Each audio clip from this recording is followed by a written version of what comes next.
Have you ever looked at the super successful and wondered, what's their secret?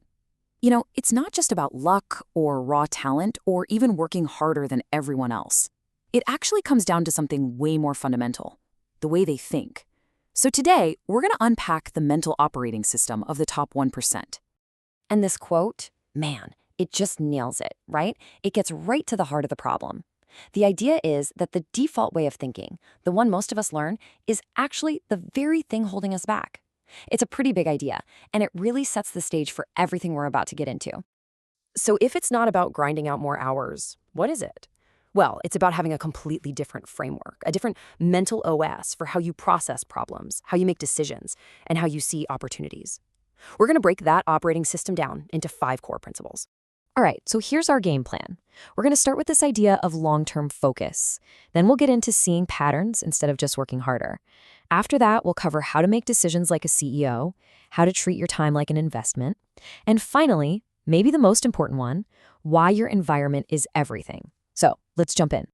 First up, long-term focus. This is all about shifting your perspective away from all the immediate, emotional drama that pops up every single day, and instead, looking at a much, much longer time horizon. And let me tell you, this is a total game changer for how you handle stress. This is the question that changes everything. Seriously. When some deal falls through, or a crisis hits, or you get some bad news, the top 1% learn to just pause and ask this one simple question. And what's amazing is that almost always the answer is no. This one question can instantly just diffuse the stress of a situation. Okay, picture this. It's late, you're tired, and your phone lights up with a text message. A key person on your team is quitting. The default reaction? Pure panic, right? Your stomach drops, your mind starts racing. It feels like chaos, but applying that 5-year question completely changes how you respond. And this slide really breaks down the difference. The 99% gets sucked into what feels urgent. It's all emotional, all short-term firefighting.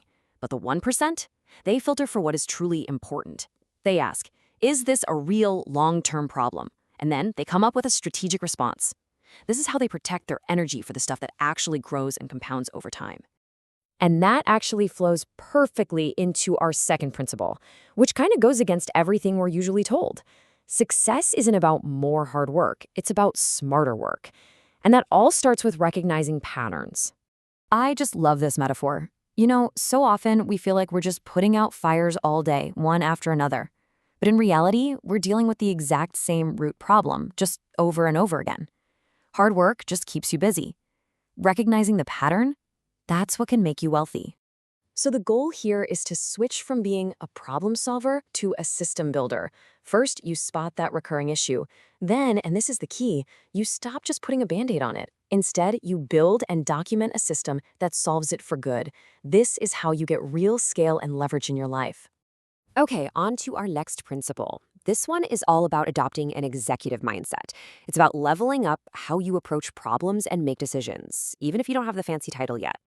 Here's another one of those super powerful questions.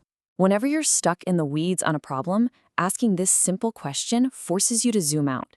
You immediately detach from the emotion and start thinking more structurally, like an architect designing the whole building instead of the person just laying the bricks. There's a great story that illustrates this.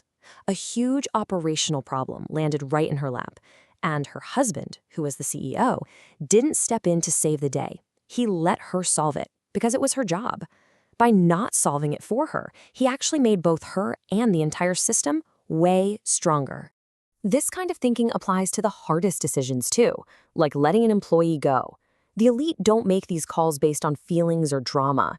It's all about the math.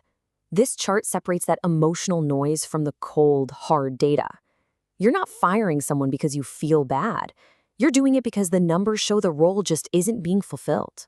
And that data-driven mindset leads us right into our next principle, which is all about your most precious resource, your time. The key insight here is to stop managing your time and start investing it. This right here, this is a fundamental shift. Most people are stuck trading time for money, 1 hour of work for X number of dollars. But the wealthy see time as capital. It's an asset. You can invest it in things that produce a compounding return, or you can waste it on things that don't. A story from the source makes this so clear. In college, there was this one friend who said yes to every single social event. She was always busy, always out, but her grades were terrible. The host, on the other hand, said no to things, focused on her goals, and got the results she wanted. The lesson is simple. Being busy does not mean you're being effective. So here's the challenge for you. Start auditing your calendar like it's a financial statement. For every single meeting, every task, ask yourself, what is the ROI on this hour? If it's not creating leverage or moving you forward in a big way, you have to find a way to cancel it, delegate it, or at least shorten it. Okay, we've arrived at our final and honestly, maybe the most powerful principle of them all. It's the one that really underpins everything else we've talked about. The immense and often totally underestimated power of your environment. I mean, just let that sink in for a second. Your thinking will never outpace your environment. You can have the best mindset, the best habits, but if you're in an environment that's pulling you down, you just won't win. It's a hard ceiling.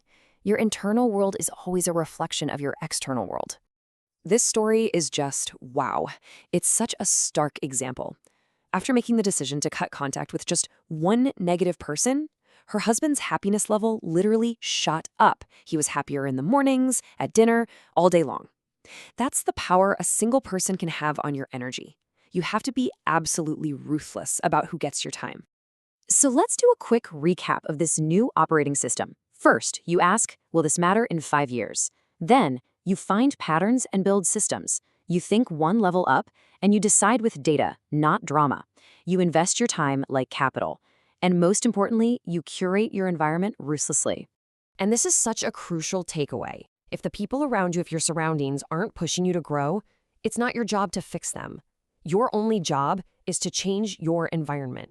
So that brings us to the final and maybe the most important question for you. Knowing that your environment sets the ceiling for your success, I want you to take a hard look around at the people you talk to, the stuff you read, even your physical space. What is the one thing you are going to change first?